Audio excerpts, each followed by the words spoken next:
और झूठे हो। तो कभी मुझे कादियानी कहते हैं। भाई जब तुम मुझे बार बार कादियानी कहोगे तो इंजीनियर तो भाई डरने वाला नहीं है। हाँ, अस्सलामु अलैकुम वरहमतुल्लाहि वबरकातुहू। गौसे पाक को देख के एक गैर मरहम लड़की ने अपना दुपट्टा उतार के रख दिया। एक दुपट्टा रह गया नीचे।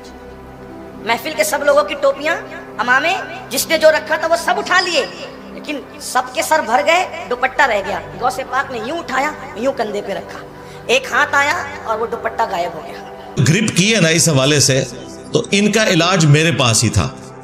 ये एंटी वेनम जो इंजीनियर की डॉक्ट्रिन है, जिसे मैं फकी भी कहता हूं, इल्जामी जवाब, कि इनके उसूल और मुबादी के ऊपर इनको गिराना है, पहलवान को उसके जोर के ऊपर गिराना है।